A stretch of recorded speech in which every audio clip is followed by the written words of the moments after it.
So let's see what's going on for Gemini.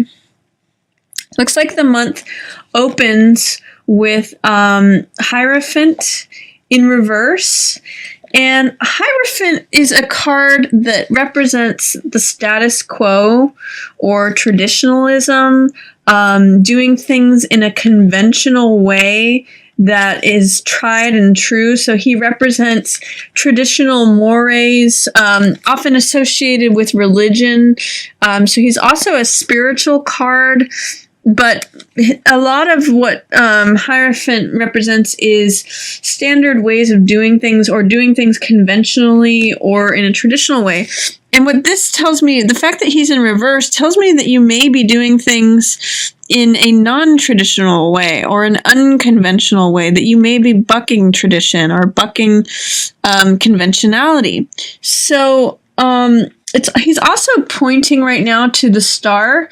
So because he is a spiritual card, it tells me that you may be looking like to the stars or heavens for your spirituality, or that you may be going off on your own and acknowledging your own contributions to things, your own self-worth, your individual needs rather than the group needs. So the star is a card of self-acceptance and of hope. You can see in this card that she's naked, which is all about self-acceptance. She's got one foot in the water and one foot on the ground, which is a balance of the emotional world, the watery world, and the water element, and then being grounded, which is the physical world, which is, just being connected to the earth, feeling grounded, feeling stable, feeling solid. So it's a nice balance between your emotional world and the physical world.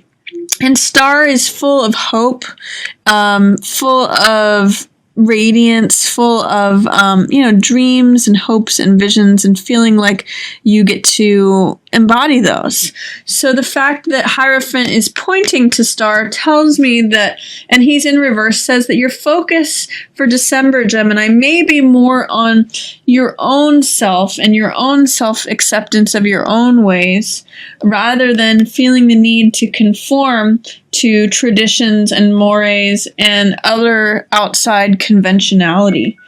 I also see at the beginning of the month that there is something that used to be a battle, or some battle that has happened that the sun is setting on. It looks like something's wrapping up, or something has completed. There has been some sort of open conflict. And Five of Swords is about collecting the lessons, or collecting the rewards, the spoils of the battle. That maybe if you're trying to collect information or collect lessons from the battle that has happened, it's trying to take something away from what has happened. So I call this card picking up the pieces. So if there was something that perhaps Hierophant was involved in, like doing something in an unconventional way, going against tradition, going against the normal standards or mores, and doing something in a way that created conflict, see if you can walk away with something. See if you can walk away with spoils from the battle, because that's available to you when Five of Swords happens. It also speaks to open conflict. Two of Coins is joint finances. And it can also be juggling things. So in the reverse position, it tells me that you may be feeling a little overextended, perhaps especially related to money. Oftentimes with Two of Coins, it feels like you're juggling money between one thing and another thing, like there's just enough to cover the bases. And it feels like you may have a couple balls in the air and are having to juggle things.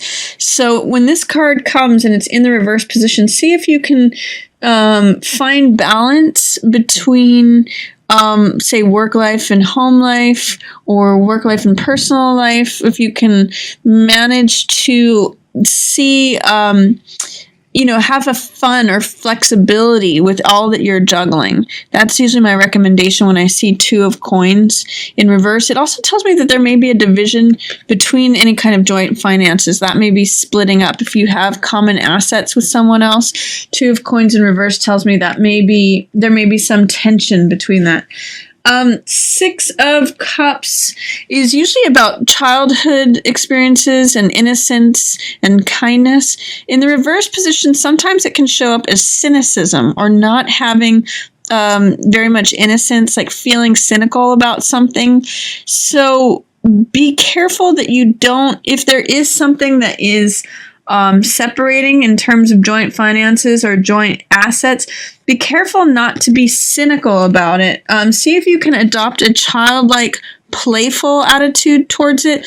That's the high side of this 6 of Cups card. It's innocence. It's, giving to one another in an innocent, pure way with no expectation of gain. It's like how children give to one another. So be careful that in whatever you share with someone else, be careful that you maintain the original innocence that you had when you started, when you gained that asset with them, and see if you can give to the other person with the same sort of innocence and childlike kindness that was there originally. It seems like there may be some sort of battle that's brewing regarding that. So see if you can stay away from cynicism towards the beginning of the month, Gemini, and see if you can maintain a spirit of kindness, innocence, and just sweetness and friendship.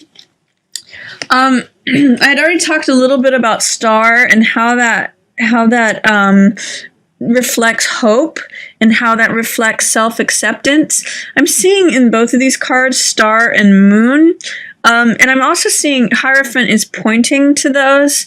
So there may be a way in which towards the end of the month, you end up in a position where you're having to make a difficult decision. This card is sometimes called Dilemma. And in the 2 of Swords, she's basically holding up 2 swords in front of her. And because she can't make a decision between one sword or the other, she's effectively blindfolded and checked out. It's a card where it creates stagnancy or stasis because the figure cannot decide between one thing or another. So it's sort of like you have the stars and the moon, available to you to look at. You've got this information, but you're having a hard time making a decision between something or another. It looks like you have some hope in the situation. You're hopeful and you're really showing up truthfully and honestly, but you're kind of stuck between making a decision of like, do I do something that is against tradition, or am I okay with breaking, expectations or codes of conduct that people are expecting of me? I feel like this is who I want to be, but I don't know whether I can go this way or that way, how it's going to be looked at. So that's what's going on here. In the middle of the month, you have 4 of Cups and 8 of Coins. 4 of Cups is in the reverse position. So what this card is warning me about for you, Gemini, is be careful that you don't become so introspective or just concerned about what's going on with yourself that you miss out on things that the universe is trying to hand to you. One of the lessons of 4 of Cups is to not be so focused on your current environment that you miss this thing that is going to fill your heart. The cups represent heart energy and emotion.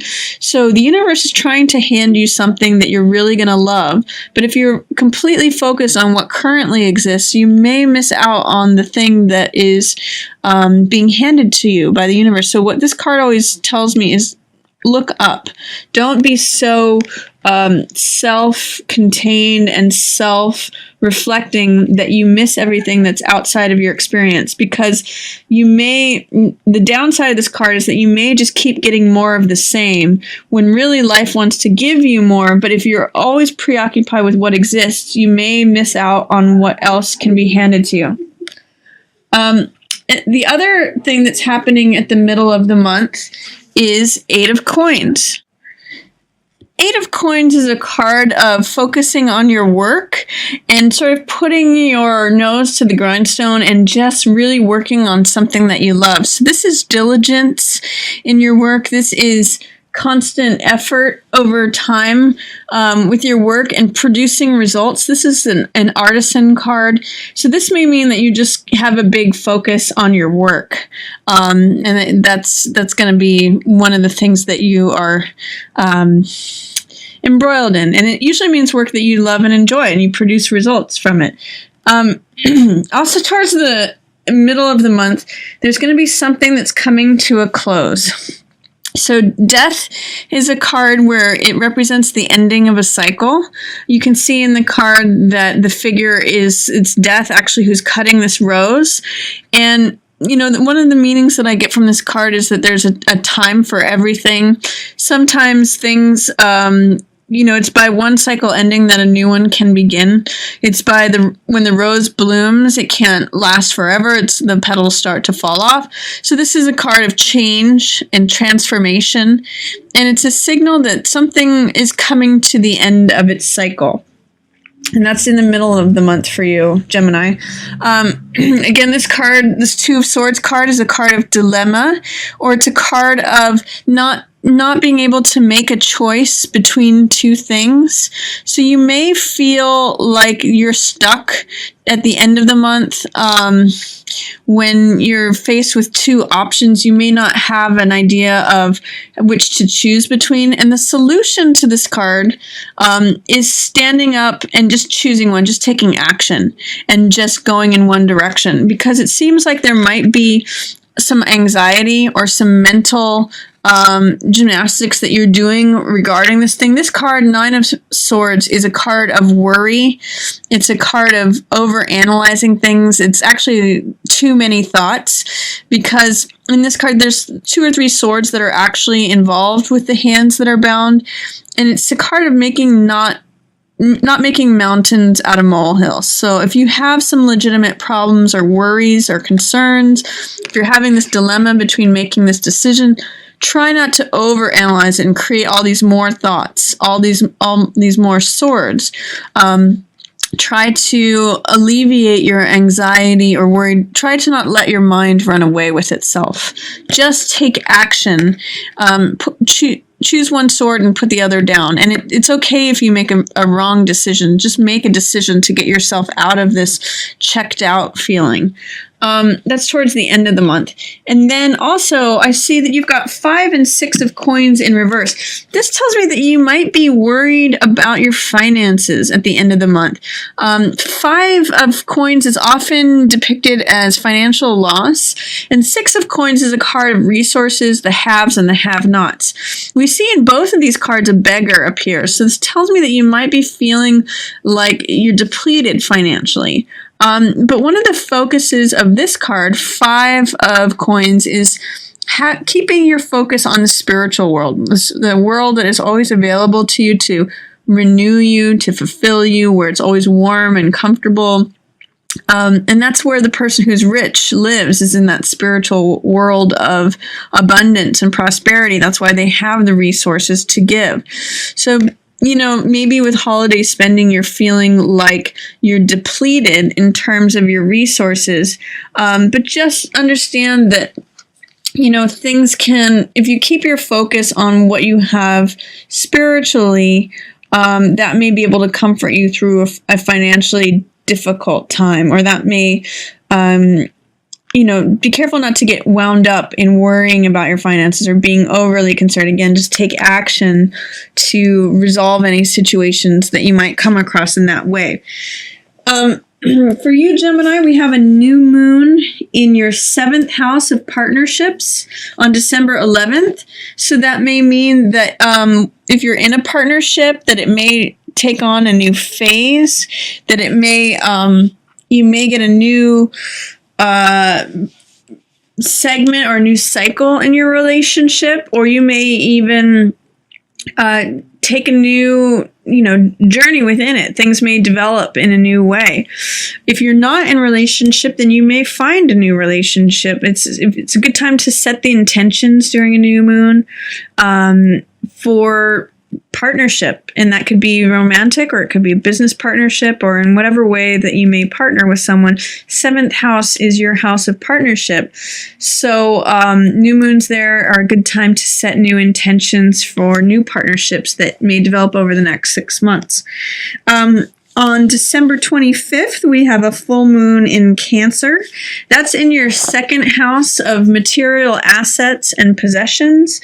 So there is a way that something's coming to the surface, something is completing, or something is coming to fruition during the full moon, December 25th on Christmas Day.